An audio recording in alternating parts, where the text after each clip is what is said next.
Welcome everybody to a new series of videos that I've been hyping up for quite a while. I feel like I've been talking about this one for at least 6 months or so, but finally getting around to it. I'm going to be reviewing all of the WWF pay-per-views from the year 2000. All 12 events from the Royal Rumble all the way to Armageddon in December. So a lot of stuff to cover, a lot of shows to cover. Now, anybody who was watching my channel last year probably saw my live stream where I reviewed all 12 WCW pay-per-views from 1997. I had a lot of fun doing it and a lot of fun talking about it, but I also realized that reviewing 12 pay-per-views in one sitting was exhausting and a pain in the ass to get through. And to recall that many shows in one sitting and to talk about that many shows in one sitting, all of them 3-hour events, was very difficult.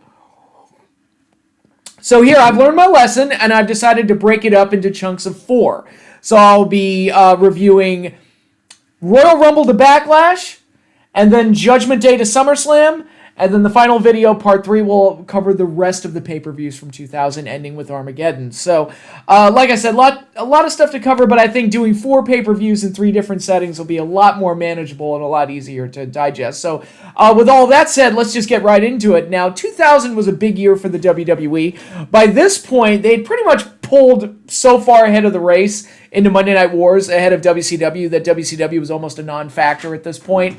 They were clearly the winners, and they had reached levels of creative and financial success that WCW just couldn't live up to. Actually, one of the earliest events that took place in the year 2000, and this to me was like, if the war wasn't over before, it definitely was at this point, where WCW mid-carders Chris Benoit, Eddie Guerrero, Dean Malenko, and Perry Saturn all jumped ship and showed up on Monday Night Raw one night and felt like gigantic stars coming over from the other company. And at that point, it was like anyone who was holding out hope for WCW at that point knew that they were screwed. It was obvious that the writing was on the wall. And keep in mind, WWF heading into 2000 didn't have Undertaker. He was injured at that point.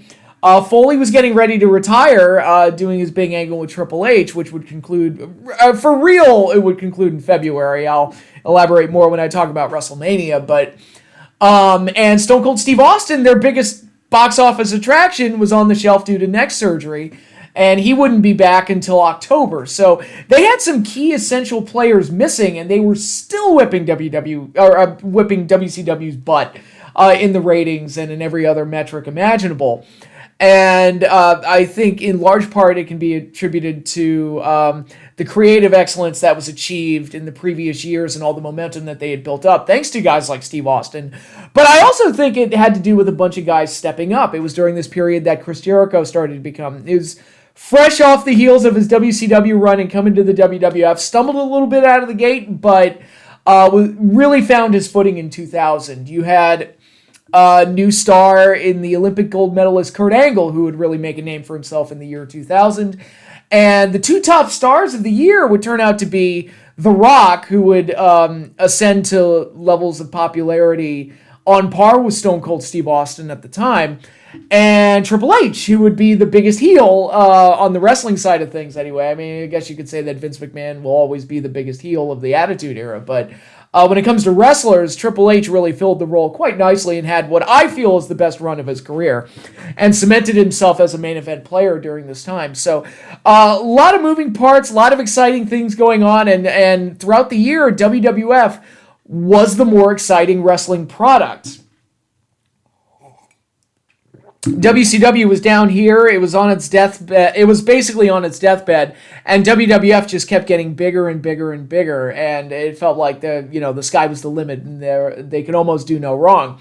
They were that hot at this point, and let's start that off with their first pay-per-view of the year, one of their biggest, the Royal Rumble. Now, Royal Rumble 2000 is an event that, at the time, I felt like was arguably the best Royal Rumble event that they had ever done up to that point. And all these years later, and on a rewatch, I still feel that way. I feel that Royal Rumble 2000 is an excellent pay-per-view event, Royal Rumble or otherwise, and one of the more exciting pay-per-views of the year.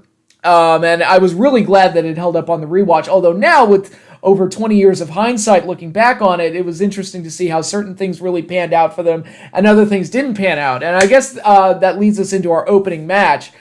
Kurt Angle versus a mystery opponent. Now, if memory serves me right, this match was set up because Kurt Angle was undefeated at this point, and they were laying the seeds for the whole love triangle between Kurt Angle, Stephanie McMahon, and Triple H.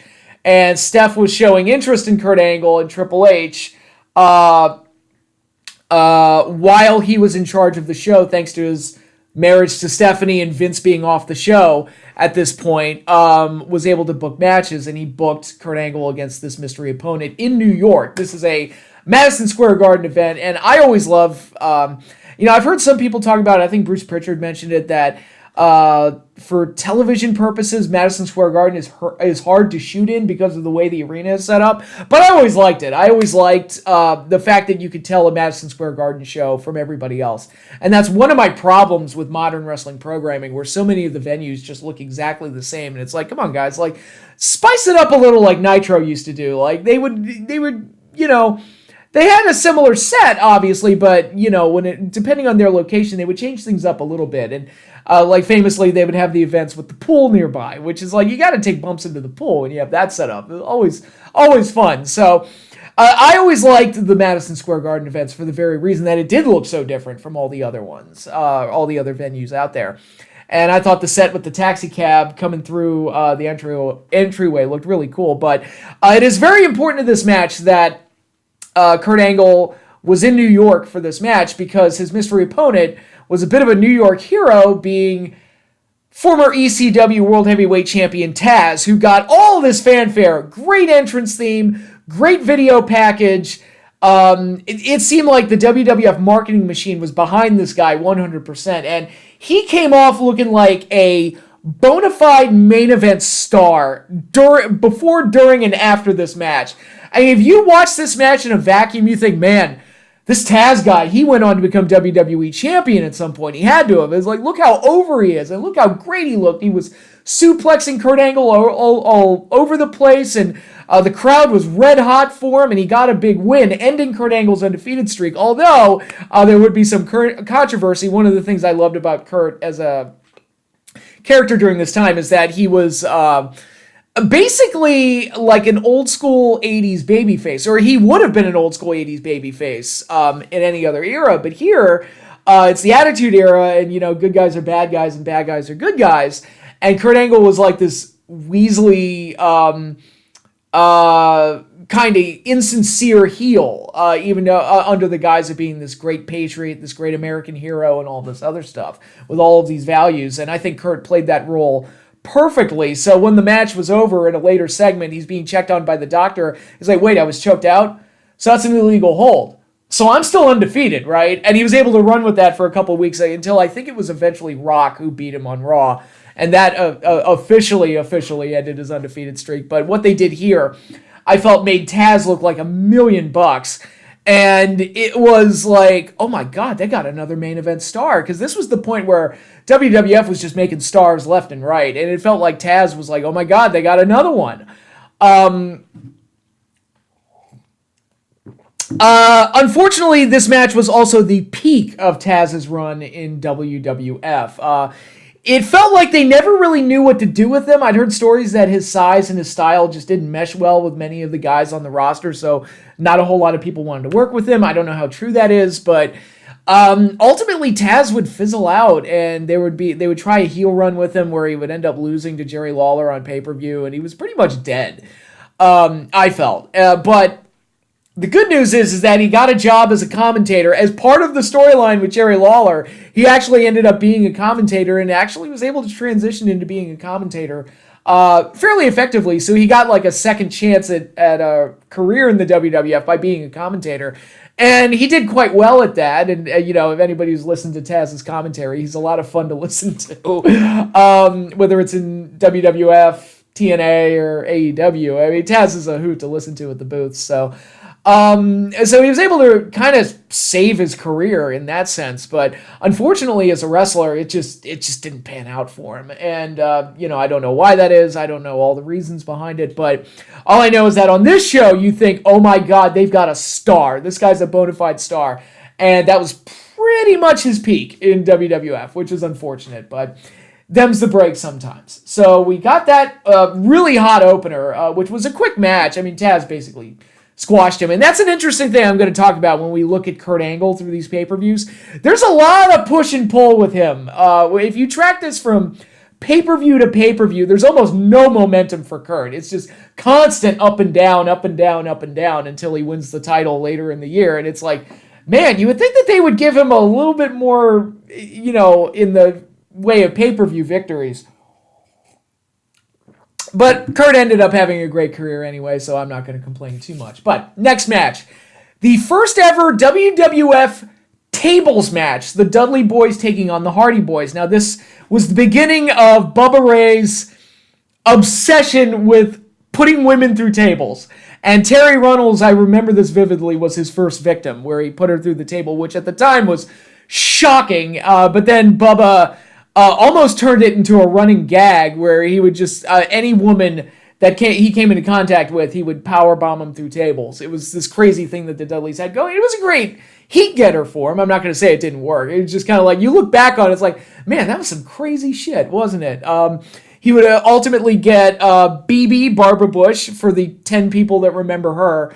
She was the sexy EMT that they were using for a brief period, and then I think they slammed her through the table, and that was the end of her. And then later in the year, he would get into storylines with Mae Young, which was the most disturbing and the most extreme of the table bumps.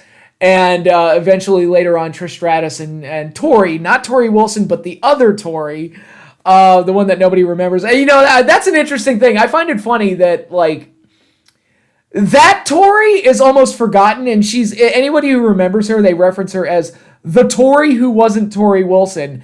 And she actually was on wrestling television before Torrey Wilson was. It's really interesting, I think. But in any case, so yeah, that was the setup. Terry Reynolds got put through the table. And yes, this is also the period where Terry Reynolds was the manager of the Hardy Boys. This came after the Hardy Boys won that tag team ladder match against Edge and Christian, which was match 5 of the Terry Invitational Tournament. They loved puns back then. They just loved them. And acronyms. I mean, Vince Russo loved acronyms, to a degree that was insane. But yeah, the TIT saw the innovative tag team ladder match between Edge and Christian and the Hardys, with the winner winning, I believe it was $10,000, and Terry Reynolds' managerial services. The Hardy Boys getting the biggest win of their career up to that point. And Terry Reynolds served as their manager for a while. And it's weird to go back and look at that, because when you think the Hardy Boys, you think Lita being with them. I mean, she just completes the package. So Terry Reynolds being their manager for a brief period is actually kind of strange. And it didn't last too much longer after this, as we'll talk about in No Way Out. But Terry Reynolds was not present for this match because the Hardys asked her to stay backstage because this match was going to get too crazy and too violent. And the end result was a very innovative match. I still say it's the greatest tables match of all time, for whatever that's worth.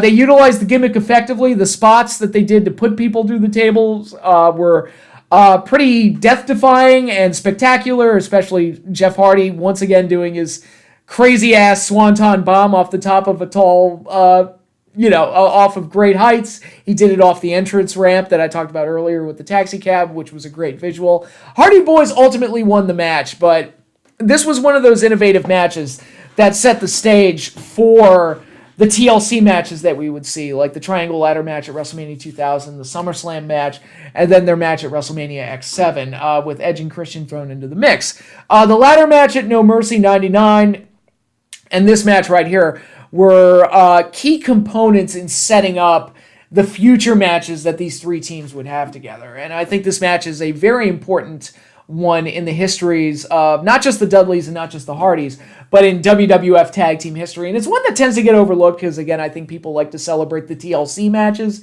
But I think the first ever tables match is fantastic. And if you're into this kind of wild, hardcore, spot festy kind of stuff, I think it was kind of a huge trendsetter for those type of matches. And I think the table gimmick was used effectively with the Hardys and the Dudleys both playing to their strengths.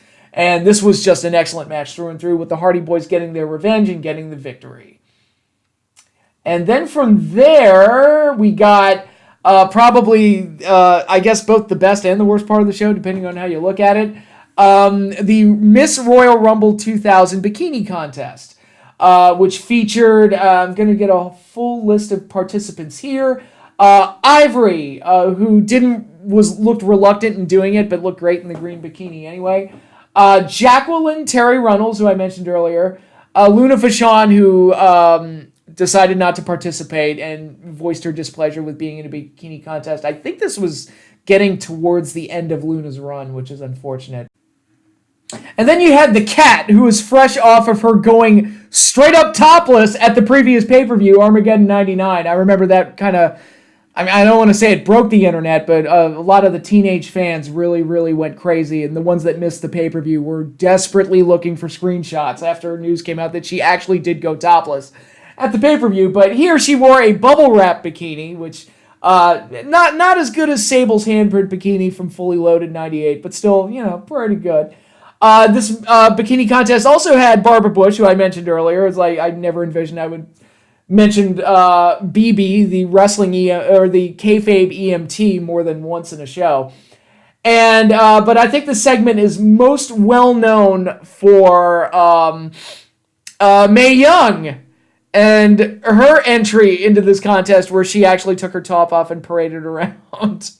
75 years old, or however old she was at this point. And this was, thank God it is censored on the Peacock broadcast of the pay-per-view, and censored on most versions of the pay-per-view. I believe if memory serves me right, watching the pay-per-view, a couple of the century-old naughty bits made their way onto the screen uncensored the night the pay-per-view aired. Thankfully, cooler heads prevailed, and it's all censored for the sake of humanity. Mark Henry, who was in a relationship with Mae Young at this point and would ultimately impregnate her, where she would give birth to a hand, one of the absolute worst things in the history of professional wrestling, came out and covered her up. And that was the bikini contest. So some nice things to look at, and then one very, very, very awful thing to look at. So the less said about that, the better. I've already talked too much about it. Let's move on. And one thing I'm going to mention, during this time,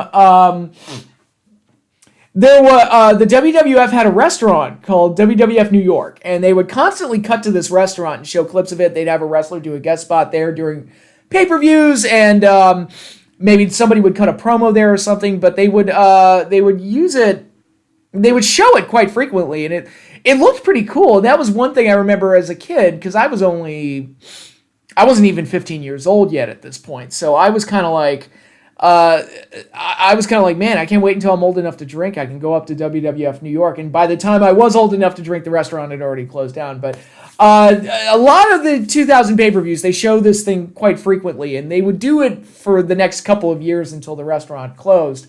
I believe they renamed it to The World at one point, maybe after the WWF name change in 2002. I don't know the exact time frame on that, but yeah, looking back at that, it's like, well, it's a blast from the past. The WWF New York, that restaurant I never got to go to, unfortunately, but again, them's the breaks. Next up, we have the Intercontinental Championship, and this was during a storyline I wasn't a huge fan of. The Chris Jericho-Chyna feud for the Intercontinental title was actually okay and solid, although Jericho did not enjoy it for reasons that he outlined in his book. I highly recommend checking that out. Jericho's books are typically top-notch. But here, Jericho had beaten Chyna for the Intercontinental title, and Chyna, who was the first woman to ever become the Intercontinental Champion, or to hold a male title of any kind in professional wrestling, or in the WWF at least.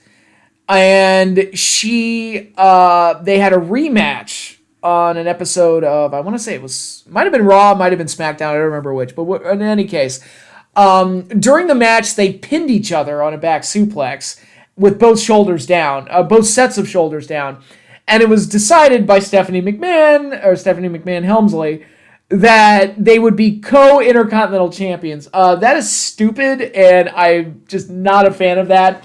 It's just silly. And Jericho even pointed out on commentary once, and maybe you could say that this is kind of the beginnings of the Stephanie Jericho stuff, which I'll elaborate on that more as we get further into the year. But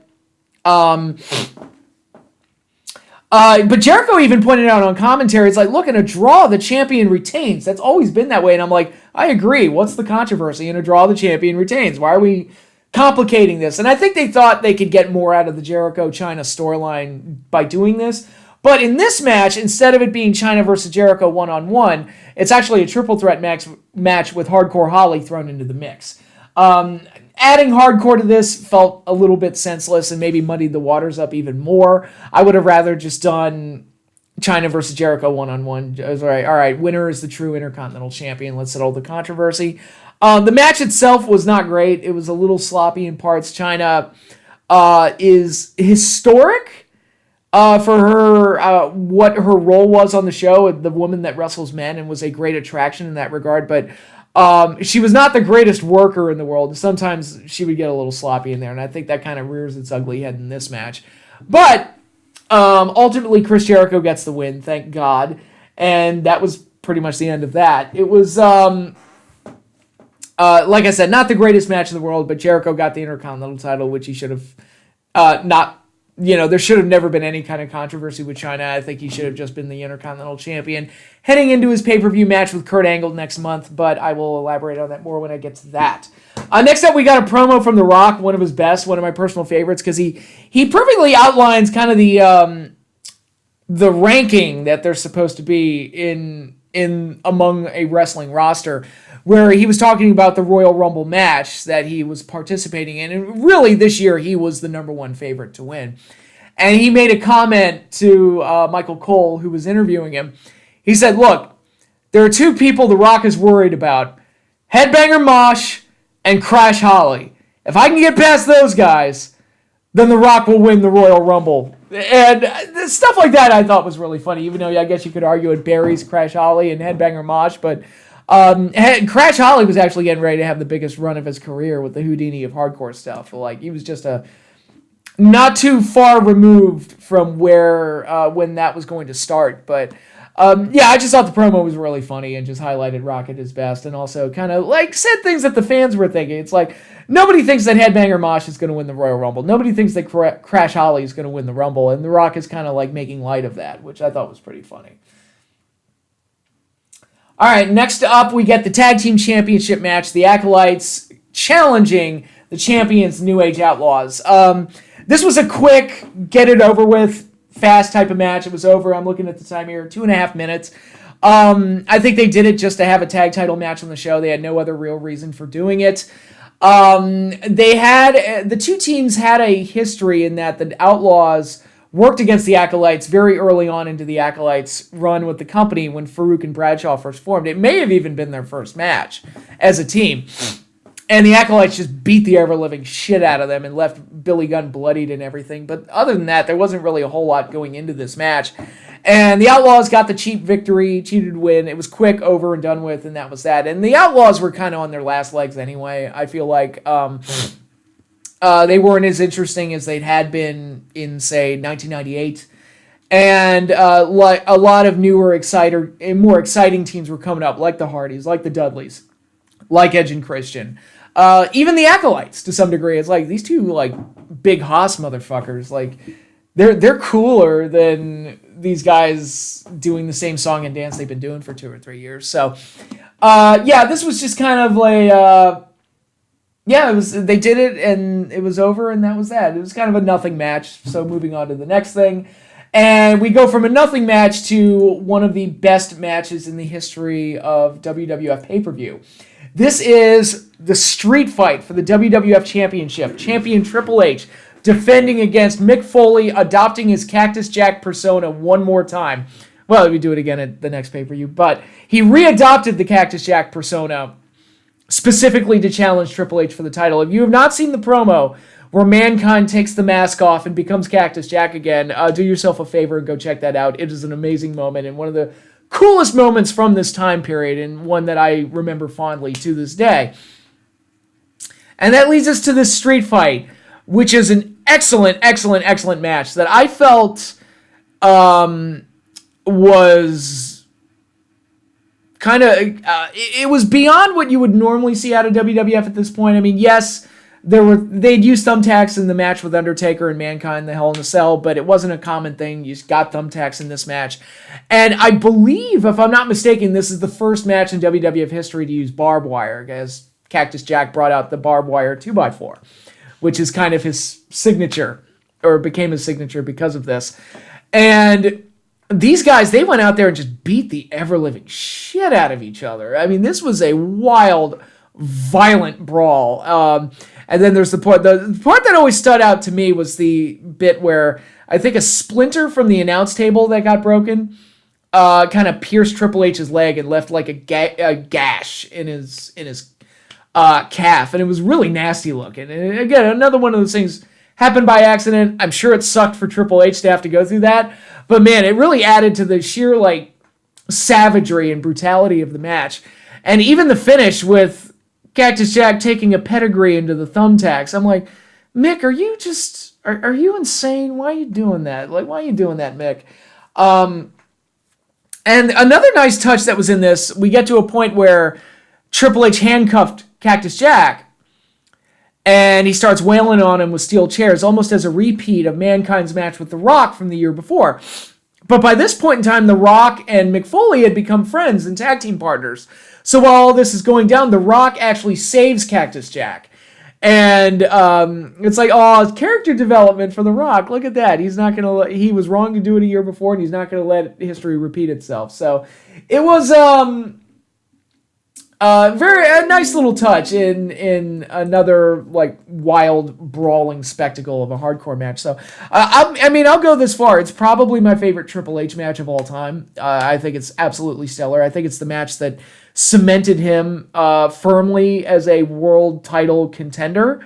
Not that he didn't deserve the spot prior to this, but this was the match where I was like, okay, this guy is really like, he went from being like the guy who got the belt because they needed a heel and he was doing a good enough job in the role, so run with him, to being like, okay, this guy's the MVP of the WWF right now. He's really good. Like, if I was going to pick a wrestler of the year for 2000, I would pick Triple H. He was that good. And for somebody who's been critical of Triple H at various points of his career, believe me when I say, fewer wrestlers have had a better year than Triple H did in 2000. He was just that damn good, per the catchphrase.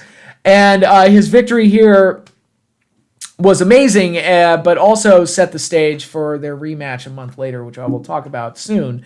And this match is absolutely excellent, and just an amazing match. And you owe it to yourself to go out of your way to see this thing. It is, if you like hardcore wrestling, you should absolutely check out this match because it's absolutely wonderful to watch. And if you can't handle violent hardcore wrestling, do not watch this because it is a brutal, violent, bloody brawl.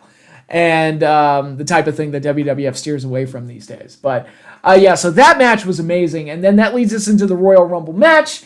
And interestingly, I put over this pay-per-view so much. The Rumble match itself is good. It's not one of my more favorite Rumbles. I think the event itself as a whole is one of the best Royal Rumble events. But the Rumble match itself is not one of the best Rumble matches. It's just a good one. It's not a great one. You got to some highlights. You got to see Rikishi be kind of the Diesel, eliminating people, being the big dominant man. Of course, this came after he did a dance routine with Too Cool during the Rumble. That was kind of funny. They also had kind of a running gag throughout the thing where people who were not entered into the Royal Rumble kept interfering into the Rumble and then getting eliminated, like the Mean Street Posse and Kai and Tai. Of course, unfortunately, while this gag was funny and made for like a bunch of run-ins happening during the Royal Rumble, and it was kind of interesting and fun to watch. This led to Taka Michinoku taking an unfortunate bump where he got thrown over the top rope and just face planted right on the ground and dislocated his shoulder. And it is a nasty, nasty looking bump. But other than that, it's like watching like kind of the low card guys kind of get pissed off that they didn't get into the Rumble and then trying to disrupt things. It was actually a neat little storyline thing, gave the lower card guys something to do. And it's like, it's really amazing to me. It's like, wow, Kai and Tai and their Mean Street Posse are more interesting than some main eventers today. It's kind of crazy how that works out. But there's that. But I think the main storyline for this Rumble, or the main feud, were Big Show and The Rock. They were the big rivals heading into this thing, so you knew it was going to come down to them. X-Pock was number 30, which is rare. I mean, normally they give number 30 to like a big guy, and so to give it to what was probably the smallest guy in the match was kind of interesting. But X-Pock was not fully into X-Pock heat at this point. Still had some credibility as like a name and as someone that the fans responded to at least. So there was that. And this is also the Rumble. I think Road Dogg is famous for kind of going into the fetal position, lying on his back and clinging onto the bottom rope. Great strategy. And I've heard it more and more people have recognized that he did that. And it's kind of become like a reference among Royal Rumble historians. It's like, yeah, the Road Dogg strategy, just cling to the bottom rope, which is an excellent strategy. It makes a lot of sense. Other things that happened, it included a lot of the mid-carders that you would expect to see during this time period, like the Val Venuses and the Godfathers and Test and Big Boss Man and guys like that. So it was very emblematic of that time period. But as expected, there were only two guys that were going to be in the final two, and it was Rock and Big Show. And it came down to that finish where it looked like Big Show was going to throw Rock out, but Rock was able to use his momentum to flip Big Show over and eliminate him. But it looked like Rocky's feet hit first, and you couldn't quite tell on the live pay-per-view. And quite cleverly, WWF decided to make this into a storyline heading into the next pay-per-view where Big Show had to prove that Rock's feet hit first, and this set up a contenders match for the WrestleMania title shot at the February pay-per-view No Way Out. So yeah, Rock gets his big Royal Rumble victory, but not without controversy, and they don't really make a big deal out of the controversy until the next night, for obvious reasons. But yeah, the storyline kept moving, the storyline kept going, and this is one of The Rock's crowning victories. He is a Royal Rumble victor, so it was a nice night for The Rock. Overall, an entertaining Rumble. Not one of the better Rumble matches, but an overall solid and entertaining one all the way through. And it was a nice capstone to an otherwise stellar show. I mean, when you look at Tazz's debut, the tables match, that awesome street fight, and that right there is a pretty excellent, that's a pay-per-view purchase well worth it up to that point. But then you throw in a Royal Rumble on top of it with The Rock getting the victory, and I'd call that one hell of a pay-per-view. So, yeah, Royal Rumble 2000, I think even with some of the feelings in it, the IC title match is great, but it was also one of the least important matches on the card. Tag title match was kind of an afterthought, but whatever.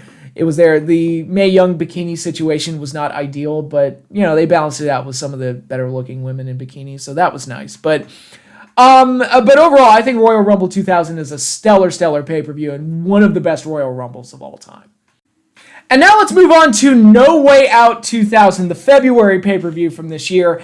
And they kind of just keep trucking along all the way to WrestleMania. And I've made it known in the past that I feel like if the WWE can drop any pay-per-view from their catalog, from their yearly schedule, they can drop the one between Royal Rumble and WrestleMania, because really, it's once you've done the Rumble, I feel like it's all right, now it's just they should just focus on building to WrestleMania, and having a show in between just kind of feels like overdoing it. Of course, WWE programming these days is just overstuffed as it is, with 3-hour Raws, 2-hour SmackDowns, and then 400 pay-per-views a year. I don't know. I've lost count at this point, but this one, they did a fairly good job of helping to set up WrestleMania and get guys in the right positions that they need to be in heading into the biggest show of the year. And we actually opened up with a stellar video package hyping up the Triple H Cactus Jack Hell in a Cell match main event. But I will talk about that match at the end of this show. Here we have our opening match for the Intercontinental Championship. Chris Jericho defending his title against the now European champion, Kurt Angle. So Kurt Angle got his first belt, and Chris Jericho was the defending IC champion, and this would help set up the big mid-card title match for WrestleMania 2000. But at this point, Chyna and Chris Jericho had become allies, which was very strange after they spent months feuding with each other. I mean, they literally had a part in the storyline where Chris Jericho abducted her and then broke her hand with a hammer. And the idea that they could form any kind of partnership was just strange to me. And I wasn't really a big fan of it. But Chris Jericho and Kurt Angle were kind of the two young upstarts coming into the company and making names for themselves. And I think it's safe to say both of them did quite well. I would say that both of them went on to have pretty good Hall of Fame style careers, you know. Jericho's still continuing to this day. Good for him. And yeah, this was a pretty good match. I think Angle at this point was still trying to like develop his in-ring identity, and he wasn't fully there yet. And Jericho, I think, was adjusting to the WWF style or what the WWF expected of him, and he was still adjusting. But I think they were able to put together a pretty solid match together, especially as an opener. I thought they did quite well. And Angle, once again, cheating to get the win, using his European title belt to knock out Chris Jericho on a lion salt, and steal the Intercontinental Championship, making himself the Eurocontinental Champion. I love that. But he was not the first Eurocontinental Champion. That would be D'Lo Brown, who I was a big mark for in 1999, and ultimately his career didn't go where I wanted it to go, but can't forget about good old D'Lo. I loved him. But this would start like a series of bits throughout the show where they would show Angle celebrating his victory throughout the night, and leading to Chris Jericho ultimately getting revenge on him by the end of the pay-per-view by attacking him. And again, further setting the stage for their triple threat match at WrestleMania 2000. But yeah, it's very interesting. And this is something I've been thinking about, especially going back and watching some of these old shows, how like the character development didn't stop with the match. Like, Angle won his match, won his title, and then they spend the rest of the pay-per-view showing Angle celebrating his victory, and then Chris getting some measure of a revenge against him. And it's how, like, the story doesn't stop being told once the bell rings, or once the final bell rings. And it's like, that's very interesting. I don't really see that much anymore. I don't really see that type of wrestling storytelling anymore, but, you know, that's another topic for another time. But next up, we have the Tag Team Championship match, the New Age Outlaws taking on the Dudley Boys. This was a fairly quick match. I believe Billy Gunn was going into this match hurt, and they used the injury to kind of help tell the story of the match. Dudley Boys used a steel pipe to gain the victory, and this was the end of Billy Gunn for a while he healed his injuries. And pretty much the end of the New Age Outlaws. This was the end of their big run, and thank God the Dudleys won the tag titles, because the tag division was only going to go up and up and up and up from there, quite literally, when you look at the ladder match at the next pay-per-view. And I think putting the tag titles in the hands of really hated heels like the Dudleys, who were powerbombing all these women through tables, they were so hated at this point that it made all the sense in the world to put the tag belts on them. And the Outlaws at this point felt like a tired, stale act, and it was time for a change. And I think the Dudley Boys were the perfect change. Now, unfortunately, this was also start a trend throughout 2000 where the tag titles would change almost every other week. Edge and Christian would end up being 7-time tag team champions by the end of 2000, and they would first win the belts at WrestleMania. And it's like, how do you have 7 title reigns in less than a year? That's just insane. But you know, whatever. But next up, we get the worst match on the show: Mark Henry versus Viscera. I like a good hoss fight. I like big guys fighting each other, but this was not it. This was two big guys kind of just bumping into each other. And the setup for this was that Viscera attacked Mae Young, the pregnant Mae Young. She almost lost her baby because she got attacked by Viscera. And I could not stand the storyline, and it was even more obnoxious watching it back, 22 years after the fact. And Mark Henry and Viscera, not good opponents for each other. They were not. It was, like I said, it was like watching two kind of overstuffed pillows kind of lightly tap each other. It was not it was not the most compelling match to watch. And but it was thankfully quick. It was over quick. And but yeah, the fans didn't like it. They got a boring chant, and it was just not a great match. Not a great match. I feel like I've already given it more credit than it deserves. But next up is a very interesting one. It is a number 1 contenders match for the tag team championships.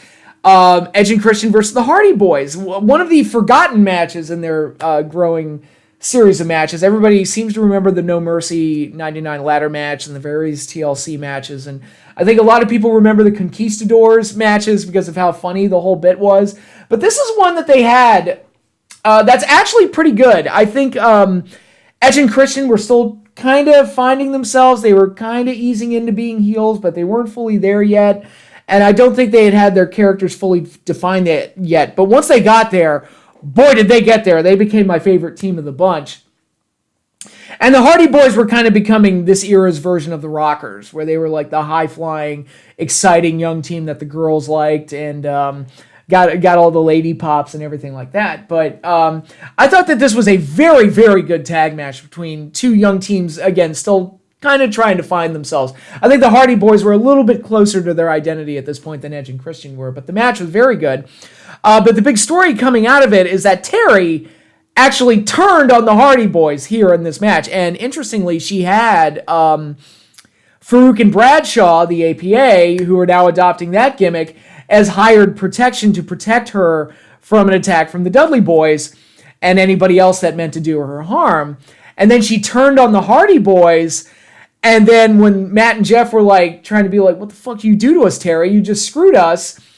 That allowed Farouk and Bradshaw to beat the ever-living hell out of the Hardy Boyz because they were the hired protection there to protect her. And it's like, wow, there was actually like kind of like it's almost like Terry knew what she was going to do and then got herself protection to protect herself from the Hardy Boyz and all that other stuff. So you got a nice action-packed tag match out of it.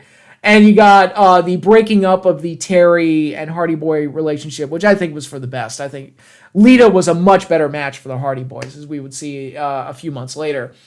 And they had also teased that Terry was going to join up with Edge and Christian, but Edge and Christian kind of walked off without her, so that didn't really go anywhere.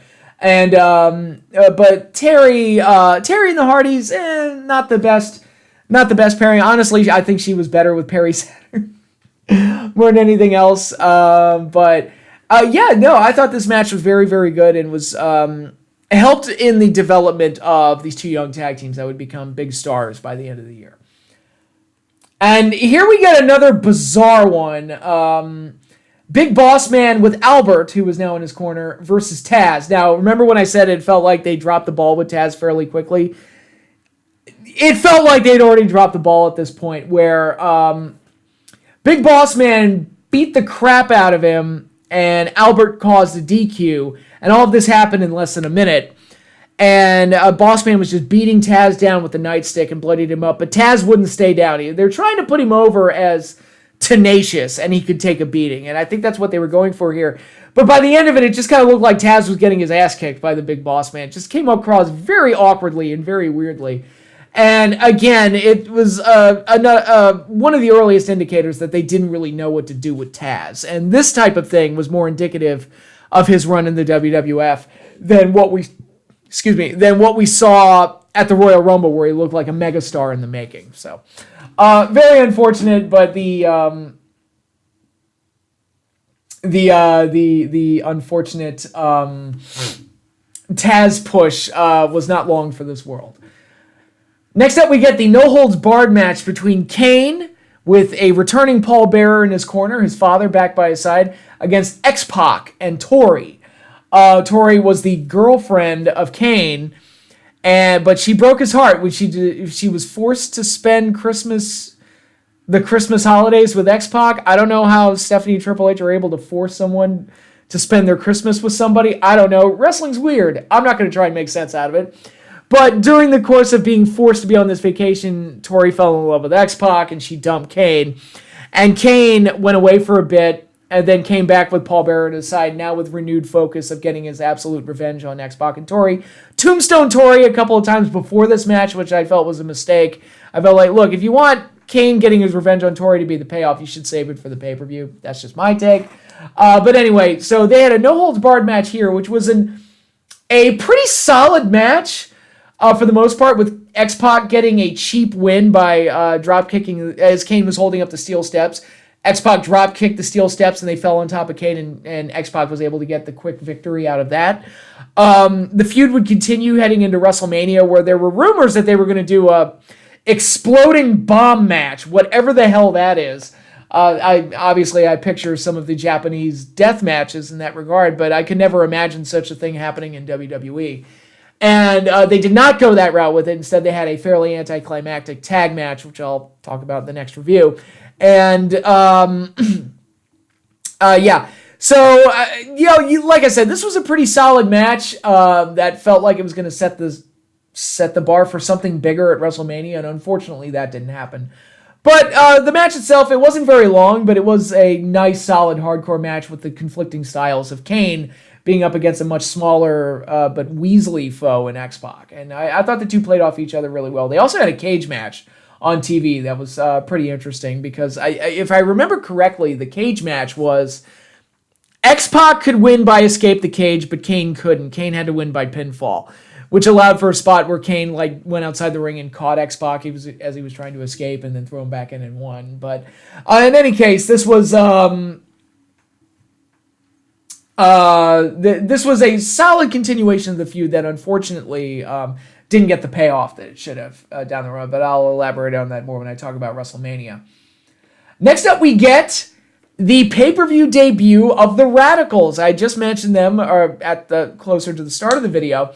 It's Chris Benoit, Dean Malenko, and Perry Saturn, and an injured Eddie Guerrero, who's in their corner. Eddie actually dislocated his elbow, I believe. His shoulder or his elbow, I don't remember which, in his first match in the company on that episode of SmackDown where all the Radicals had their first matches. And so he was injured at this point. But I hear you get the three Radicals, Benoit, Saturn, and Malenko, going up against the team of Rikishi and Too Cool. And this was a stellar match. This was a very enjoyable tag match. And I don't know, Rikishi and Too Cool aren't remembered for having great matches. They were remembered for being more of like a comedy act, but they could go. And I'll talk about it a couple more times with some other examples as we get further along in the year, where examples of Rikishi doing a really good job and Scotty 2 Hotty doing a really good job at points. But I thought this was a really good, action-packed six-man tag team match that highlighted the strengths of everyone involved. And it was this probably felt like more of an appropriate opener than the title match, but again, I'll take it wherever it is. And it was a very good match that shockingly ended with Too Cool and Rikishi getting the win. And you're thinking, it's like, wow, it's their pay-per-view debut and they're already losing. It's like, that's not a good sign, but it's like, if you're coming over from WCW, sometimes you got to eat a shit sandwich. And I think this was an example of them eating, the Radicals eating a shit sandwich. Rikishi got the win with a bonsai drop on Dean Malenko, and it was it was a pretty good match overall, and I thought everybody involved looked great. And of course, Rikishi and Too Cool did their big dance number at the end, which the dance thing that they would do. It was fun for a while, but man, did that thing get old. It got so old because they did it every week, and that was the problem. Instead of making it something that you kind of clamor to see, it was something that was expected. And once it becomes expected, it becomes kind of boring. But in any case, next up we got another interesting storyline match with The Rock taking on The Big Show. Now, you wouldn't expect these two to mix real well. I always thought Big Show and Rock actually had really good chemistry. I don't know why, but Rock did a really good job working around Big Show's size and knew how to use his charisma to kind of work around the fact that Big Show was so much larger than him. And I thought that they did a really good work together. And they actually had a really good match I believe on an episode of SmackDown in 2001 that I remember being a great match. It was shortly after the Royal Rumble 2001, but this match was also pretty good. I enjoyed it, but the big story coming out of this one is that Shane McMahon made his return to TV and smacked The Rock with a steel chair as he was doing the People's Elbow, of course, all out of the referee's line of vision, and allowing the Big Show to get the win, setting up Big Show to face the winner of Cactus Jack and Triple H for WrestleMania. That does not sound like a very appealing WrestleMania main event, but we'll talk more as that goes along. All right, and then we're setting up for the main event, but right before the main event, I mentioned Jericho gets his revenge on Kurt Angle. He attacked Kurt Angle in the parking lot and stuffed him in the trunk of his car. Some would say Chris is being a sore loser. I would say it's like, yeah, but Angle cheated, so screw him. That's my feeling on that. But then we got the very emotional main event of Cactus Jack trying one last time to take the WWF Championship away from Triple H, a match in which Mick Foley put his career on the line, Hell in a Cell, and this was billed as being the final encounter between both men, regardless of the outcome. Not entirely the case, but I think this match is great. I think it utilizes the cell very well. I think it is the perfect staging ground to end this heated rivalry. I think they did a very good job all around. You get the memorable visual of Cactus holding up the flaming 2x4 and hitting Triple H with it. And Cactus Jack, Mick Foley, once again getting slammed through the roof of the cell and through the ring where they broke through. This time it was obviously, all right, they took some extra precautions this time. He didn't take it completely, on the hard canvas of the ring. They had like a crash pad there or something to kind of lessen the blow of the fall at least a little bit. But the match itself is very, very good and ends with one of the saddest 3 counts ever when Triple H hits the weakened Mick Foley with a pedigree, gets the win 1, 2, 3.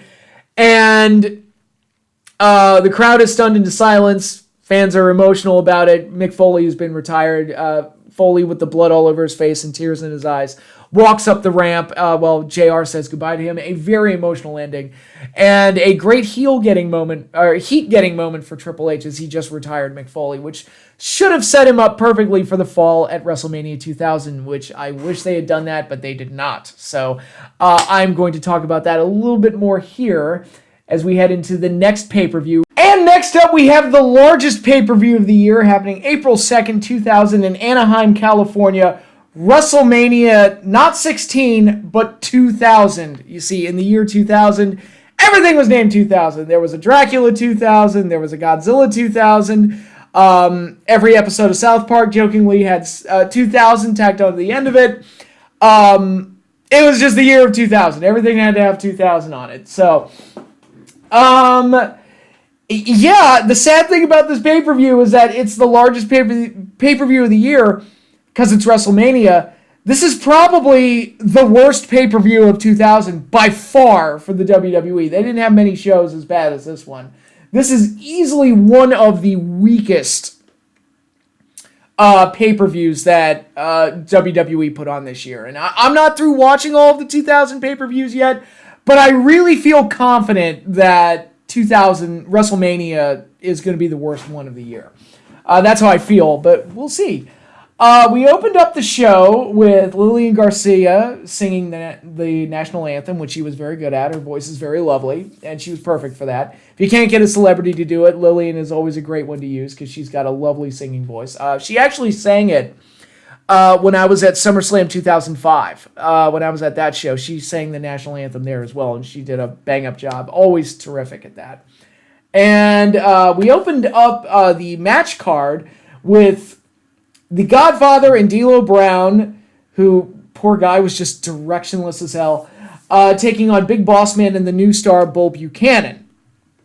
And when I say new star, he had previously been in the Truth Commission and things like that, but this was like his big repackaging to try and get him a place on the card, and he showed signs of potential at this stage, honestly. Ultimately didn't go very far, but there was some raw athleticism there that was kind of, he's a big, powerful-looking dude, and at the time, I was thinking, it's like, man, it would be kind of nice if he succeeded and got a push, because there's something there, but ultimately he didn't amount to much, and his probably his biggest run came as John Cena's Heavy in 2002, which did not last very long. So he's kind of most known for being John Cena's backup for a very brief period of time. But in any case, Ice-T did a rap before the start of the match to lead the Godfather down to the ring. And this performance has been cut out of the Peacock version, so it just kind of skips Godfather's entrance and goes straight to the match, which is, kind of jarring piece of editing, but unfortunately that's what we're left with. The song wasn't very good anyway, I can say that. I remember the performance being quite bad, but you get this match. You get some nice bits of athleticism from D'Lo and Bull, and like I said, Bull shows some raw potential here that ultimately doesn't go anywhere.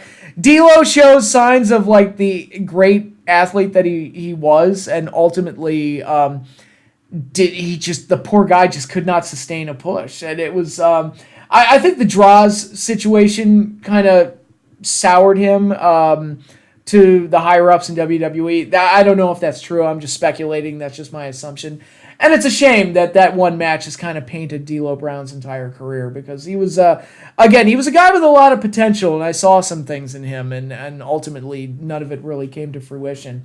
So you get this match that was kind of a weak WrestleMania opener. It wasn't the flashiest match in the world, but you get D'Lo and Bull kind of getting to show off at least a little bit. Bull Buchanan and Big Boss Man got the win. This would be the final, if I'm not mistaken, the final WrestleMania match for the Big Boss Man, who physically was kind of getting towards the end of his career at this point, unfortunately. But it was the biggest problem with this pay-per-view as a whole. We open up with this tag match, and there's a ton of other tag matches throughout the show. So it's not that, when I say that this is one of the worst WrestleManias of all time, it's not because it's just bad match after bad match after bad match. It's because it's so many tag matches. And this is in an era where tag matches on TV to build up to the pay-per-view matches, combining opponents and feuds to be a tag match on TV to set up the pay-per-view match was becoming more of a common practice. So it just made this WrestleMania feel overly bloated and almost like a gigantic Raw before the pay-per-view. This does not have the feel of a WrestleMania. And the fact that there's so many tag matches and so many multi-person matches definitely adds to that. And the pay-per-view just feels like an overly cluttered mess. All right, and next thing on the show, you get this a segment between Triple H and Stephanie McMahon, who became the WWF Women's Champion on the Go-Home SmackDown right before this event. She did so by beating Jacqueline in a match where Steph took no bumps. I remember Steph got the title, and then she proceeded to not wrestle for like 4.5 months, the entire time she was champion. I believe, and again, I don't know for sure, this would be a better question to ask Stephanie herself, but I believe she was training to wrestle at this point, and they just put the title on her just because, to add to kind of the heel gimmick that they had going, the power couple between Triple H and Stephanie. So they just put a belt on her, even though she wasn't even really a competitor at this point. She would eventually drop the title to Lita in a match where it was like, oh, look, Steph actually learned how to do a couple of things. But before this, she rarely ever bumped. If anything, I think, if I'm not mistaken, her first real bump came on this show, if I'm not mistaken, at the end of the show. I could be wrong, but I really feel like what happened at the end of the show was her first real bump. But anyways, then we get a segment with the referees explaining the rules of the Hardcore Battle Royal, which the setup for the Hardcore Battle Royal, and I'll talk about that here, I loved. And I've put this over before, but the Crash Holly winning the Hardcore title and then defending it 24/7 was one of the most entertaining angles and storylines that WWF had going into this WrestleMania. I thought the segments they did in the hotels and the airports and the children's parks and all that other stuff, I thought was a lot of fun. Great comedy, and made use of Crash's new character very effectively. The biggest problem with it is that the 24/7 thing way overstayed its welcome. It should have ended here, I feel like. But instead, they kept it going for another 2 years or over 2 years or so. And it just felt way too long. I think it should have been a Crash Holly thing, and I think it should have concluded here with this Hardcore Battle Royal. Now, the Hardcore Battle Royal itself includes the participants. I have them here. Champion Crash Holly, Tazz, Hardcore Holly, Viscera, Joey Abs, Pete Gas, and Rodney of the Mean Street Posse, Taka Michinoku and Funaki of Kaientai, the Headbangers, Mosh and Thrasher, and the Acolytes, Bradshaw and Farouk. So it was really just an excuse to get a bunch of guys onto the card, and not much else. Now, I put over the storyline heading into this match and all the segments doing it. I thought the setup for this was great. The match itself is absolutely terrible. One of my picks for one of the worst WrestleMania matches of all time. I think this thing is almost unbearable to watch. First of all, the rule structure is completely stupid, where the title can actually change hands in the 15-minute time frame that the match has. So this match has a total of, I believe, 10 title changes, which is just absurd. It really made the hardcore title look like a complete and utter joke by this point. And, I just wasn't a fan of that setup. Too many bodies flying around for a match that was too long. The match itself was 15 minutes long, which is, again, way too long. For a match with so many bodies flying around and everything. And it was just too many people to focus on. The belt was changing hands way too frequently. It just became a complete and utter joke. And to make matters worse, you get into the finish where Tazz has the Tazz mission on. And it has the Tazz mission on Crash Holly. But then I believe Hardcore Holly came out with Jim Ross's candy jar and smashed it on the back of Tazz's head, knocking him out. And Hardcore Holly, I believe, the way it was supposed to go was that he was supposed to pin Crash, but then time was supposed to expire before the referee could hit 3, making Crash the winner. Crash Holly did not kick out, and time did not expire before the referee's hand hit 3. So the whole thing looked like a confusing mess, and they did not get the finish that they wanted. So Hardcore Holly had to be declared the Hardcore Champion in all of this confusing mess. And then the next night on Raw, they just made up for it by having Crash win the Hardcore title back to get what they ultimately wanted. The entire thing, like I said, complete disaster. And to make matters worse, they botched the finish. So it was a terrible, terrible match. That was, if the Cactus Jack Triple H match was an example of great hardcore wrestling, this was an example of bad hardcore garbage wrestling. Overbooked, too many bodies, too confusing of a concept that just made me care about the title even less by the time it was over. And it didn't do any favors for anybody involved. I think this was just an excuse to get guys on the show, an excuse to get the hardcore title on the show, and the match itself was completely, absolutely terrible. With almost no logic behind it. And let's see. This is also, the WWF Fan Access, which has become an annual part of the WrestleMania experience. They showed some footage of that. The most interesting part about that is that it showed Austin, Shawn Michaels, and The Undertaker all there, and none of them were wrestling at WrestleMania, but they were there to make special appearances at Access. And I remember thinking at the time, they showed this footage of them at the event, and it made me, well, was Austin there, or am I not?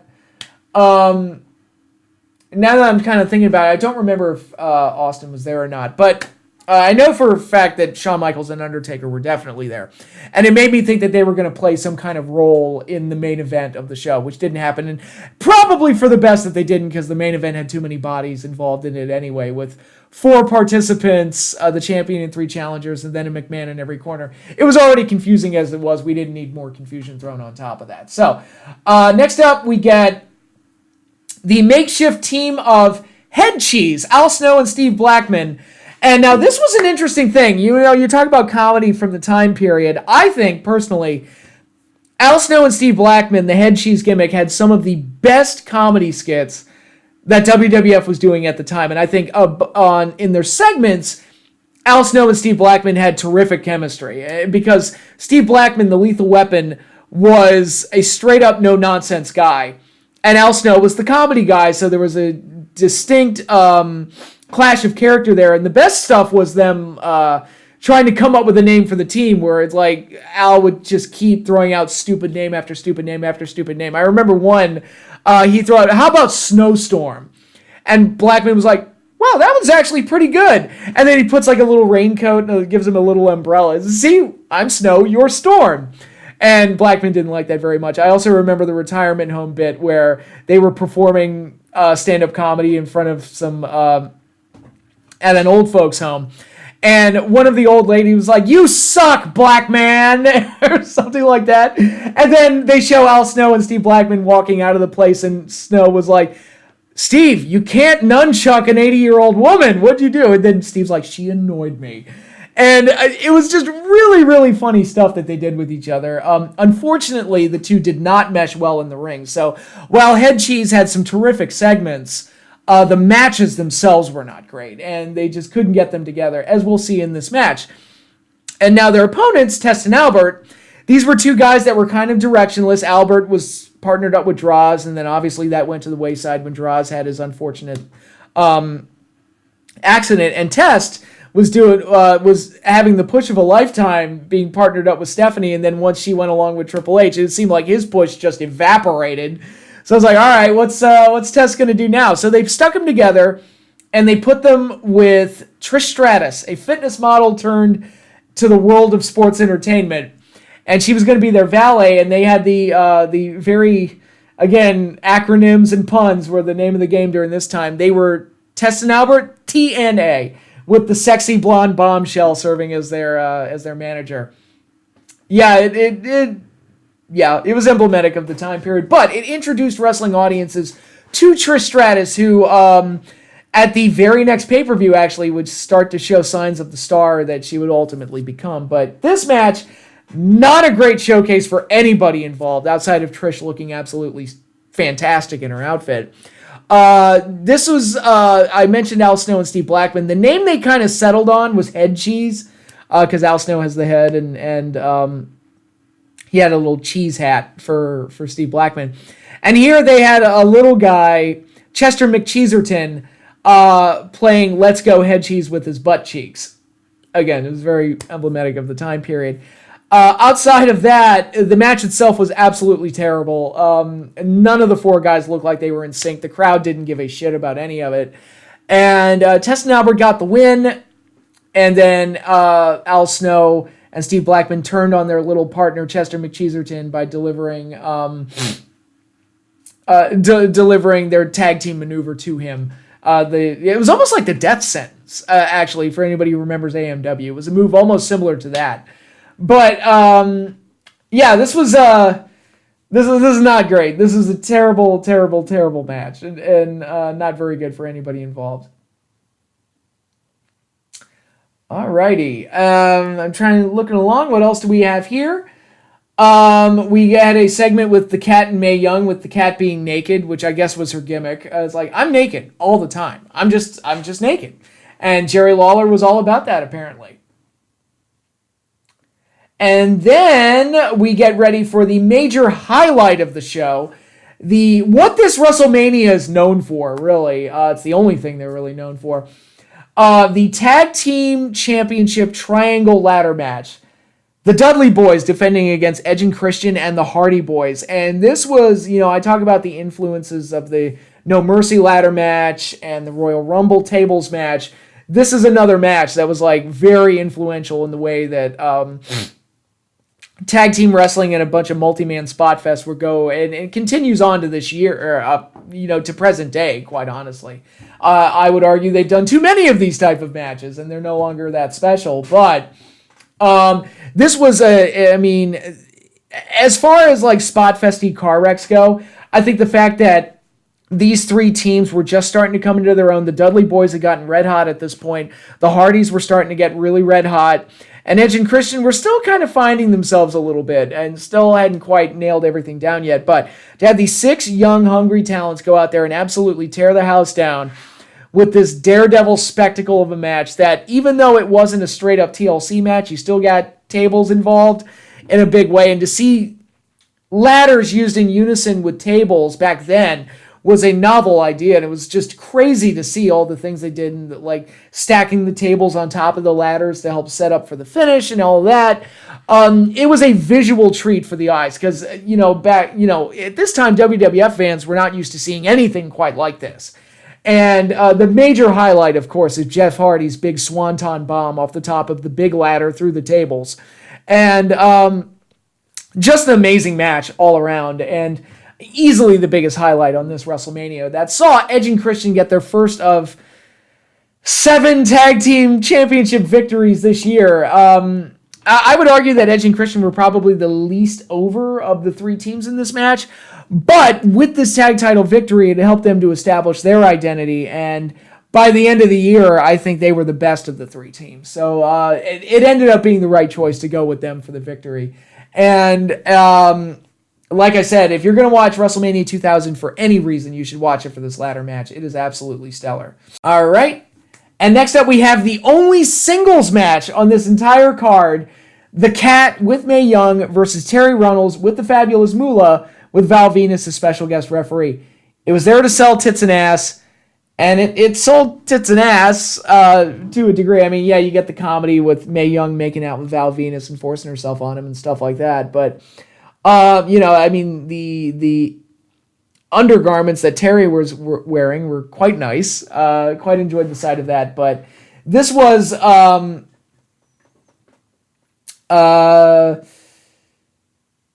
this is like, if you're into the kind of the eye candy type of matches, then this is exactly what this was. Pure filler. Mae Young and Moolah had their falling out right before Mae Young.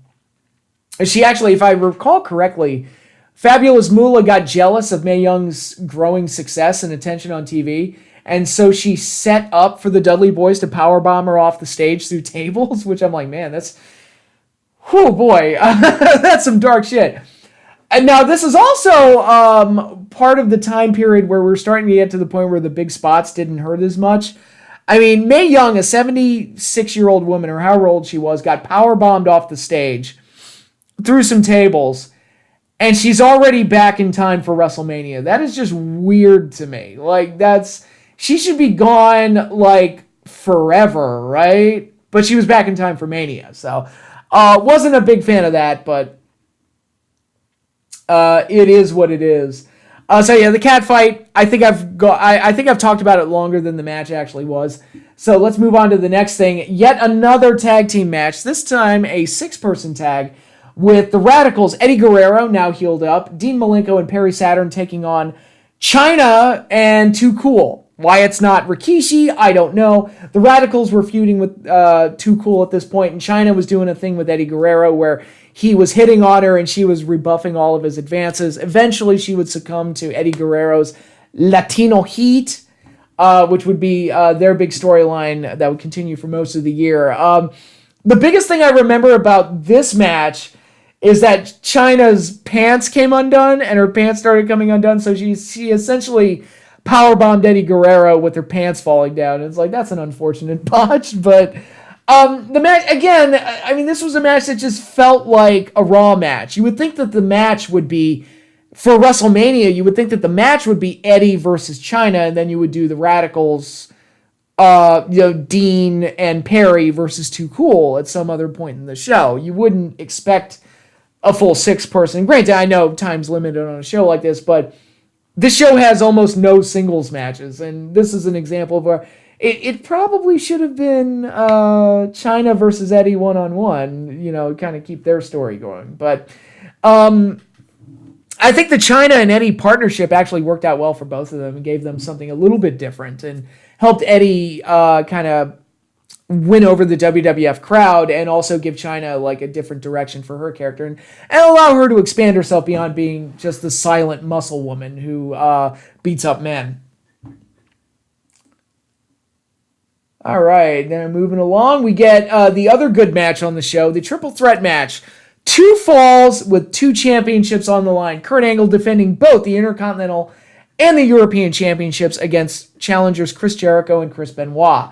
The first fall was for the Intercontinental Championship, and the second fall was for the European Championship. I know Chris Jericho said recently in a podcast that he was confused by the Intercontinental title being up first because he felt like the Intercontinental belt was the bigger belt and should be last to add more of a climax to it. In any case, this is one of the better matches on the show. It's not the best showcase for Kurt Angle, Chris Jericho, and Chris Benoit, but it is something, and it was nice to see, even though it's not a singles match, it was nice to see like something a little bit more like pure and not over bloated, which this show was definitely over bloated with too many tag matches in the Hardcore Battle Royal. This one kind of felt at least a little bit more straightforward and was a little bit easier to absorb than everything else that was on there.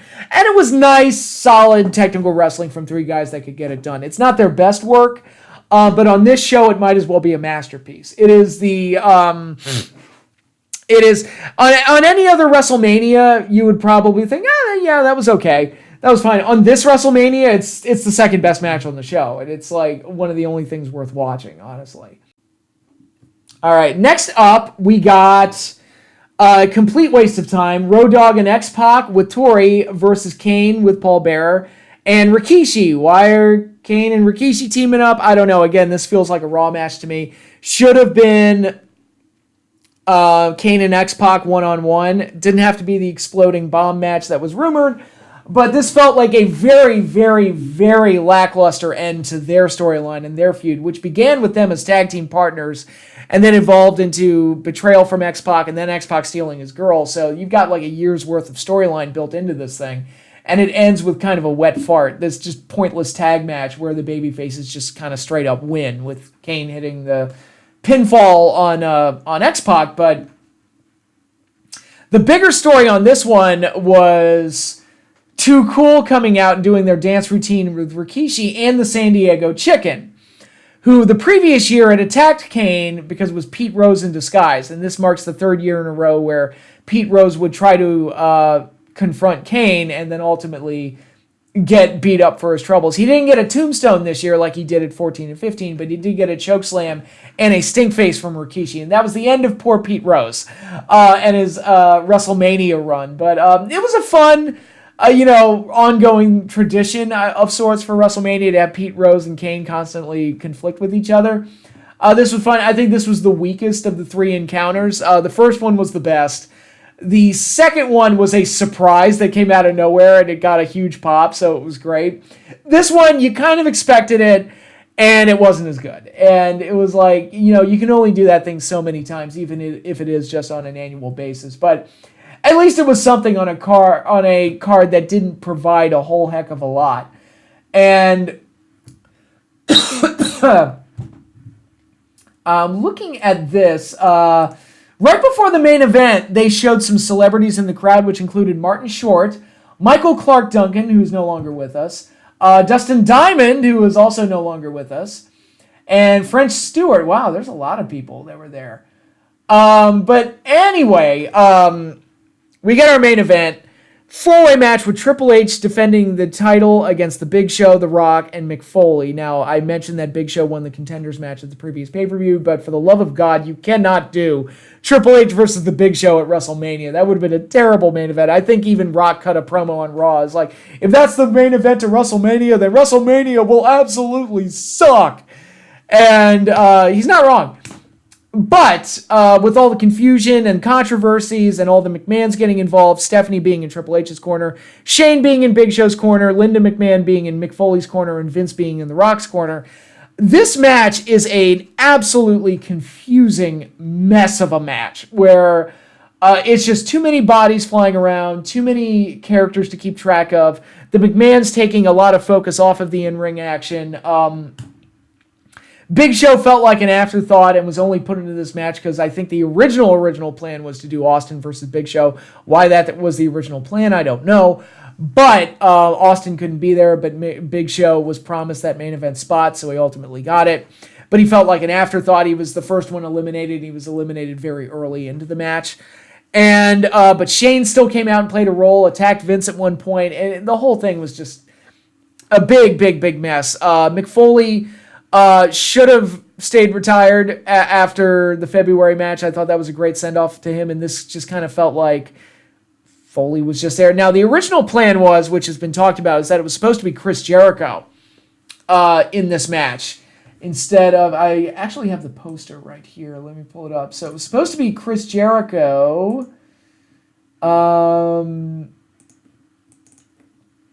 instead of Mick Foley. And I guess Vince wasn't the biggest fan of Chris Jericho at this point and ultimately decided to go just bring Mick Foley back. But why a four-way was the original plan is the thing that's confusing me. I don't even know why that would even be the case. But it was the match itself was a mess. And you have that spot where Mick Foley was going for his diving elbow through the announce table and he missed it completely and just hit sternum first on the table. Foley was eliminated. It came down to what should have been the WrestleMania main event all along, Triple H and The Rock. And once it came down to them, the match got a little bit better. And then it went right down the crapper when Vince McMahon did an eye-roller, groaning heel turn and rejoined with his family. celebrated with Triple H and Stephanie to help them help them retain their championship. And this is the first time that a heel walked out of WrestleMania as the champion, which I normally wouldn't have a problem with, but this was just such a lame way to end the show. And personally, I feel like it should have been Rock and Triple H one-on-one with Rock walking out with the title. This should have been Rock's year to walk out as champion, which he never got to do. Rock never got to walk out of WrestleMania as the champion, which feels wrong. And if there was ever going to be a year to do it, it should have been this one. If you want to have Triple H win the belt back at some point, that's fine. But this would also start the trend of Rock and Triple H kind of hot potatoing the belt back and forth to each other. There would be title changes at the next 3 pay-per-views in a row between the two of them, which is just insane to me. So yeah, too many bodies floating around, and a very anticlimactic, unsatisfying finish that they tried to mask by having Rock beat everybody up by giving rock bottoms to everybody in sight, including Stephanie McMahon, which got a huge pop. Because like I said, I don't think she'd ever really bumped before or anything like that, but it was... This felt like the ending to a B pay-per-view and not the ending to WrestleMania. And I think that's the biggest problem with this whole show. It doesn't feel like a WrestleMania. It doesn't feel like the biggest show of the year. A lot of it feels like setup for WrestleMania and for bigger things down the road. But, the only ones who really got to shine were the tag division and the mid-carders, Jericho, Angle, and Benoit, even though Angle lost both of his titles in the whole triple threat scenario. Those are the ones who really felt like they came out of this pay-per-view somewhat elevated, whereas everybody else just kind of felt like they were thrown into pointless matches and didn't really get to do a whole heck of a lot. So is it one of the worst WrestleMania main events? I think so. I think it's up there. It's not spectacularly bad. It's just very unremarkable, and that's almost worse in a way. It's just, again, it doesn't feel like the grand finale to a year's worth of storytelling. It just feels like something that was thrown together and had way too many bodies in it for it to matter. So WrestleMania 2000, again, I'm not through all my rewatches yet, but if I had to pick a worst pay-per-view of the year, if I were going to put money on it, it's going to be WrestleMania 2000, which feels wrong for WrestleMania to be the worst pay-per-view of the year, but here we are. And let's conclude part 1 with Backlash 2000 happening April 30th and took place in the MCI Center in Washington, D.C., near my neck of the woods. For those wondering, I did not attend this show. I didn't attend a whole bunch of shows, and they came here somewhat frequently, I felt like. The WWF did. There were a few WCW pay-per-views that were in my neck of the woods, too, and I missed. Starrcade's 97 and 98, for example. I was a teenager at this point. My parents had very strict curfews, so going out on Sunday nights, a school night, for a wrestling pay-per-view was typically not in the cards for me. So this was a show I missed live in person. I did see it on pay-per-view at the time. One thing I did notice, though, and I'm not going to say what school it was, but a lot of the shows that happened in D.C. or Maryland, I go back and watch some of these shows, and I see signs from my high school in the crowd, which is pretty interesting.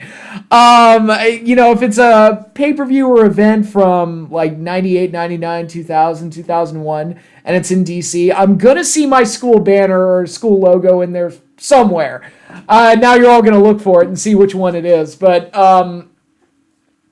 yeah, that was always funny to me. But sadly, I didn't get to attend the show. I do remember one of my friends called into a radio show to try and get free tickets and was unsuccessful. But them's the breaks. But anyway, we open up this show, and we've got Deborah as a ring announcer. She had done her whole run around with Jeff Jarrett. That wrapped up, and her role in the show became severely minimalized after that. She was also dating Stone Cold Steve Austin at this point. I won't elaborate on anything beyond that, given the awkwardness and severity of the situation. But they brought her in as a ring announcer for this event, and she announced the first match, and she is absolutely terrible.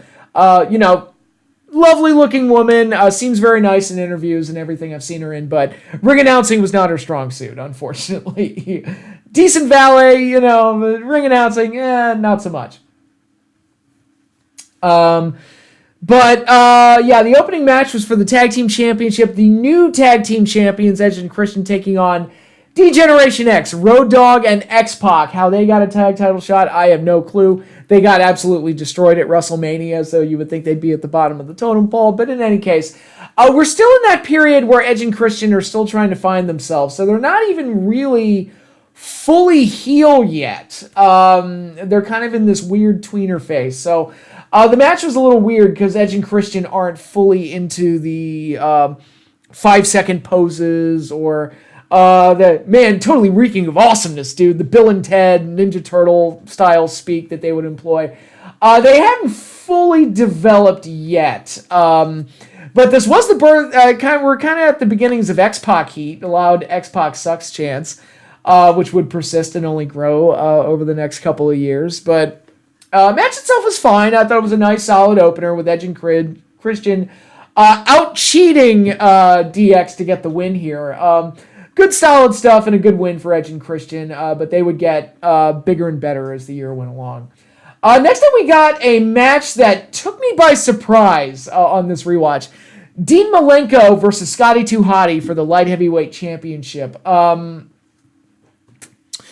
Now, you wouldn't expect the match to be that great. Granted, Dean Malenko had all those great matches when he was Cruiserweight Champion. I think they tried to replicate that success here with him in WWF. Unfortunately, they didn't have as strong of a Cruiserweight division for Dean to work with. But here in this match with Scotty 2 Hotty, again, you think of Scotty 2 Hotty as being a comedy guy, but he went out there and I thought they had a really good match, like surprisingly really, really good match with an awesome finish where Malenko countered a superplex into a top rope DDT, which actually ended the match.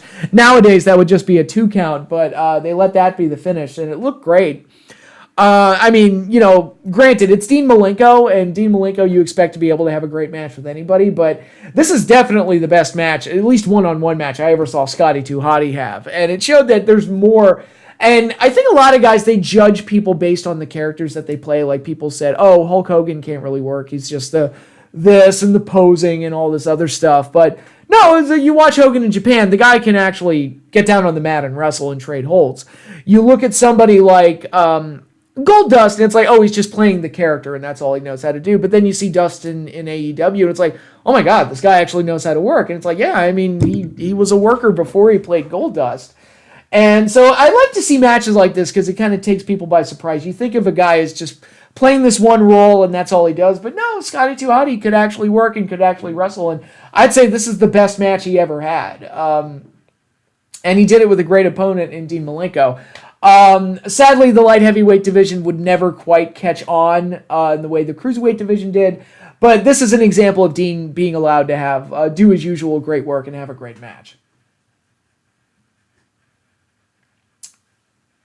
And next up, we had Bull Buchanan and the Big Boss Man taking on the APA, the Acolytes.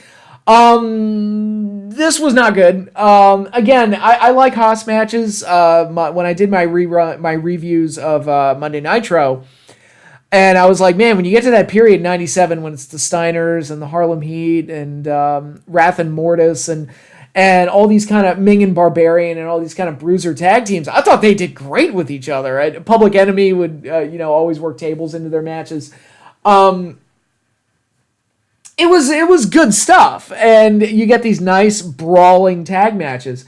And you see this match, you expect, okay, Boss Man and Bull Buchanan and the Acolytes, Bradshaw and Farouk, you expect them to have a very similar match, and they didn't really. It was just kind of a bland, nothing, felt longer than it needed to type of match. And a very unfortunate. Granted, it was the third match on the card after two pretty good matches, and then you get followed up with this one. But in any case, it was what it was, and it was not the best match in the world.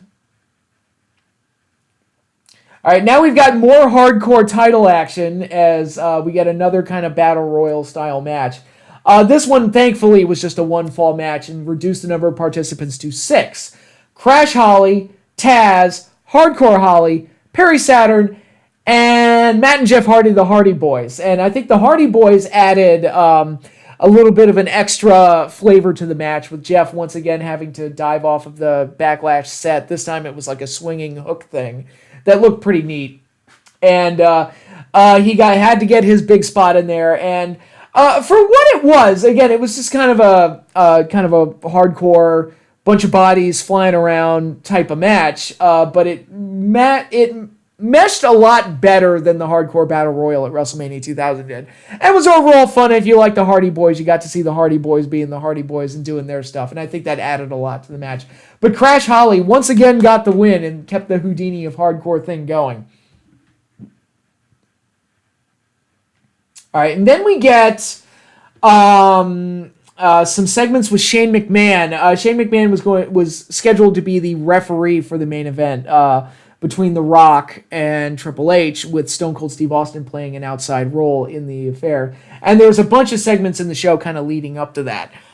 We also get the video package for the Big Show Kurt Angle match with Big Show, whose character is completely changed at this point, where it's like, I want to go Hollywood and I want to have fun and be an entertainer. And so he starts adapting different characters throughout the different weeks. I remember in one show he played Braveheart, and in another one he played Shonan the Barbarian, and he dressed up like Conan. In this one, he came out dressed as Hulk Hogan and called himself the Showster, coming out with Real American as his theme song, and went up against the other Real American, Kurt Angle, in this match. And it was a pure comedy match with Big Show basically just doing Hulk Hogan shtick and getting a fairly dominant win over Kurt Angle. And again, it's kind of what I talked about with Kurt Angle, where, you look at his pay-per-view run up to this point, he gets destroyed by Tazz at the Royal Rumble. Then he wins the Intercontinental title at No Way Out. Then he loses both of his titles at WrestleMania, granted without getting pinned or submitted, but he lost both of his titles. And then he gets utterly demolished by Big Show in this match. So it's like this kind of weird, ping pong thing they got going on with Kurt, where they don't really have him on any kind of consistent momentum, and that only continues throughout the year, unfortunately. We get to a point where he gets destroyed on pay-per-view, and then he main events the very next pay-per-view. It's very, very strange, but there's a lot more to talk about as I go into those later pay-per-views, as Kurt Angle continues to play bigger roles on the shows. As for the match itself, it was a fun comedy match. I mean, Big Show doing the whole Hulk Hogan bit was pretty funny. But that's really all there was to it. It wasn't the great technical classic you expect from Kurt Angle, but Kurt Angle also showed it's like, hey, I can do the funny stuff too. And showed there was more to him than just his technical ability, which I'm sure Vince McMahon loved. It's like Vince McMahon wants these guys to be jack of all trades. And Kurt Angle was very good at that and was getting over more and more despite taking the loss here. Next up we got, oh my god, I gotta talk about this one. Test and Albert with Trish Stratus taking on the Dudley Boyz. Now I already mentioned the Dudley Boyz and their whole gimmick of slamming women through tables and powerbombing them. Trish was the first one to break the cycle and get out of it by being hot as hell and trying to seduce Bubba Ray. And she did an entire episode of Raw where she was like posing in lingerie and doing all these sexy innuendo things with the tables. And it was, if anybody could pull it off, it was Trish Stratus, because she was absolutely gorgeous back then. But it actually played into the storyline where she was the first woman that was able to get away from Bubba, and then she taunted him with her feminine wiles and basically seduced her way out of getting slammed through a table. And so that sets up this match where her team is going up against the Dudley Boyz.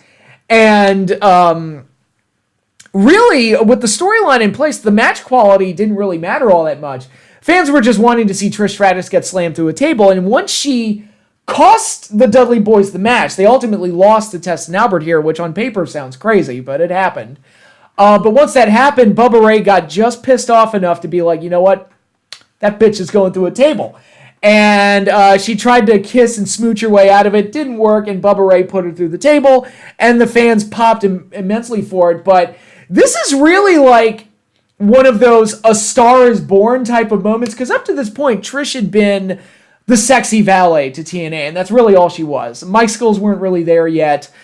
She wasn't wrestling at this point, but this was the first time that they gave her something to do where she could really sink her teeth into it and really show off more of what she could do, like by playing the sexier character on TV. It built a storyline into this match that the fans wanted to see a payoff to, which was her getting slammed through a table. And of course, they got to see her pose in lingerie all the way up to it, so it kept all the red-blooded teenagers happy. But they gave us a setup. They made the fans want something, and then at the pay-per-view, they paid it off. And the table bump she took looked much nastier than the ones that many other women took. Like, you look at the one that Terry Reynolds took, and Bubba took like 96% of the bump. This one, it really looked like Trish got slammed to the table. And I remember reading at the time that Trish worked it out with Bubba beforehand, where she was like, look, you've really got to put me through that table. And it was a moment that was like, wow, Trish can get down and dirty, and she's willing to do some stuff.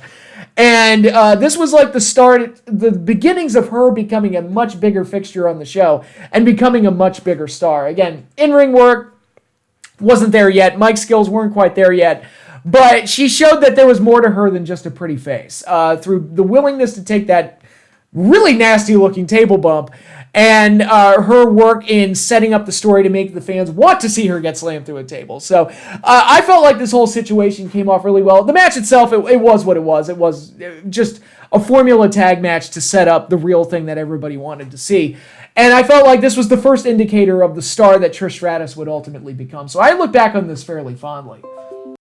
Okay, and this also led to, we go from one story to another. So Trish was loaded into the ambulance as she was being carted out. Eddie Guerrero and Chyna, who were a couple at this point, Chyna betrayed Chris Jericho to help Eddie win the European title, which sets up the European title here, a European title match for this pay-per-view. But they were doing a thing where not only were they a couple, but Eddie got his GED, and he took Chyna to prom the night of the pay-per-view, which I wish they had filmed a segment there, but in any case. So they're coming into the pay-per-view. They're driving in just in time for their match. Eddie's in his tux, and Chyna is in her sexy prom dress, this nice red dress she had going. And Eddie was defending the European title against S.A. Rios. I'll give you $5 if anybody can tell me anything else significant that S.A. Rios did in WWE. The only other thing I remember him doing, outside of a few light heavyweight title matches, was doing this thing where Kurt Angle was making fun of him for being unimportant on the show. But other than that, not a whole lot to report as far as S.A. Rios is concerned. But I thought Eddie and S.A. went out there and did have a nice little match. And I think Eddie's character was starting to expand leaps and bounds. But the more significant thing is that Lita was actually in S.A. Rios' corner at this point. And I think they were going for like battle of the couples thing that never really formulated in a pay-per-view match, where it was going to be S.A. and Lita versus Eddie and Chyna. And I don't think that ever really came to fruition. Lita would ultimately go on and be with the Hardy Boyz, which was a much better fit for her. But the match itself was nice. Eddie Guerrero got the win. Nice, solid wrestling match. That also saw Lita attack Chyna and rip her prom dress off. So, you get your TNA shot of Chyna in her underwear and all of that stuff. But I think the relationship between Chyna and Eddie helped expand both their characters and help get Eddie's foot in the door with WWF audiences. Because like I said, when you're coming over from WCW, there was a tendency for WWE to make you eat a shit sandwich. And I think Eddie was like getting over the hill with this whole character that he had going. And like I said, you got a good match out of it. I mean, it's Eddie Guerrero. What do you expect? And trying to think what else was coming on. There were a couple segments hyping up Austin's return for the main event, but they were mentioning that he hadn't arrived at the building yet, which was par for the course for these type of situations where they'd be like, Austin's not here yet. Where's he going to be? When's he going to show up? And that it kind of build a little bit of extra anticipation for the main event. Next up, we get the Intercontinental Title match of Chris Benoit defending against Chris Jericho, which had the memorable finish of Jericho getting himself disqualified by hitting Benoit with the Intercontinental Title belt as Benoit was doing his famous swan dive, which looked great, but the referee caught him and it caused a disqualification. This, of course, was after Benoit had done his fair share of cheating throughout the thing. But anyway, it's Jericho and Benoit. You expect a great match out of them, and you got a great match out of them. It was a great, well-done wrestling match. It would actually begin a series of pay-per-view matches between the two. They would have a rematch at SummerSlam later that year, and Benoit would always beat Jericho, like literally always. He beat him at WrestleMania to win the Intercontinental title in the first place. So, and Jericho beat him to win the European title, but still, it was generally when the Intercontinental title was on the line, Benoit always got the win over Jericho. And this would conclude in a fantastic ladder match that the two would have together at Royal Rumble 2001 the next year. But this was the first entry in a pretty solid series of pay-per-view matches between the two. I thought this match was great and one of the better matches on the show. And it's one of those things, it's like you expect the great workers to have great matches together, and this was no exception. I thought Jericho and Benoit worked very, very, very well together. All right, more Austin stuff. It was more Austin stuff and more lead into the main event, which will begin here. Okay, so basically what we got here, The Rock challenging Triple H for the WWF title with Shane McMahon as guest referee and Stone Cold Steve Austin listed as being in The Rock's corner, but Austin hadn't arrived yet. So adding a little bit of extra anticipation for the main event of when Austin would actually show up. I really, especially watching it again, I really, really feel like this is the match that should have been the main event of WrestleMania, because you would have gotten Austin, and granted, I don't know what kind of condition Austin was in coming out of neck surgery, maybe he couldn't do the WrestleMania spot, he could do it a few weeks later at Backlash, I don't know. But what I do know is that this match was way more exciting and way less cluttered and way less of a mess than the WrestleMania match was. It had a lot more focus to it with less participants. And Shane, as the evil referee, gave it that little extra flavor that they were going for the previous show with a McMahon in every corner. Here you're able to do that without making the match feel too cluttered. And you got that memorable spot where The Rock was going to rock bottom Triple H to the table. Shane got up to stop him. And then Rock just grabbed him and rock bottomed them both through the table. Great looking spot. Looks amazing. It's amazing that Shane didn't get himself killed being crushed under all that weight. But the McMahons and the McMahon-Helmsley regime or faction, whatever they were called, faction, as Edge and Christian would say, were looking to put The Rock away for good and set Rock up for the loss. But then the glass breaks and out comes Stone Cold Steve Austin looking fat as a whale, which I won't bash him for too much because obviously he was recovering from neck surgery and he couldn't do much of anything. We got no Stone Cold Stunners out of it. The only thing he could really do was swing a chair. So he hits Vince, he hits anybody that comes near him, he hit Triple H and everything else. And it was not the most outstanding display of Stone Cold Steve Austin, but having been gone for the last 6 months or so, the crowd was going absolutely wild for Stone Cold Steve Austin. So I think they were just happy to see him. And he helped The Rock survive the initial onslaught from the faction, but this also brought out Linda McMahon with Earl Hebner, the referee, who had been fired a couple of weeks prior after the now infamous Jericho Phantom WWF title win over Triple H, which in storyline got Earl Hebner fired after he reversed the decision. But Linda McMahon hired him back and then set him up to be the referee for this contest in the closing minutes, allowing Rock to get the big win the title with Earl Hebner counting the 3.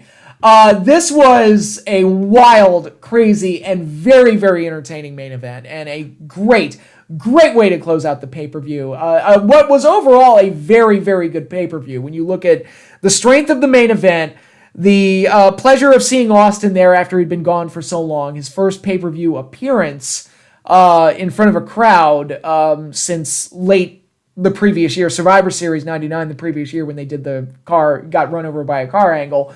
More on that as we get into later pay-per-views later this year. But the excitement of seeing Austin back, the excitement of seeing Rock win the title, the greatness of the main event, the excellent nature of the Intercontinental title match, the solid tag title match and European title match, the excellent moment with Trish Stratus getting slammed through a table after all that build-up to get her to that point. A lot of great stuff on this pay-per-view, and I thought it was an overall very, very exciting pay-per-view that had a spectacular ending. And so we close out part 1 with very good reviews. So you look at these first 4 pay-per-views. Royal Rumble, great show. No Way Out, overall, very, very good show. If not an A, it's a strong B+. Backlash, excellent show. So you got three, A's, B plus range style pay-per-views, and then you have WrestleMania right in the middle of it, which is just a dud. And it's like, man, what happened? With WrestleMania, it's just so weird. Such an exciting year. You expect WrestleMania to be amazing, and it really wasn't. It's kind of crazy to think about that. But yeah, Backlash 2000 I thought was a great show. And man, these first four shows with one bad one and three really, really good ones, I think you have some strong recommendations to check out on Peacock if you are so inclined. But that is all I have for you now. Thanks again, everybody, for watching. And I will be back with more WWF 2000 pay-per-views, beginning with Judgment Day, and then moving on to King of the Ring, then Fully Loaded, which is one I really, really want to talk about, and SummerSlam, ending with the biggest pay-per-view of the summer. So a lot of good things to look forward to, and I can't wait to get into part 2. But that's all I have for you now. Thanks again, everybody, for watching, and I will see you all later.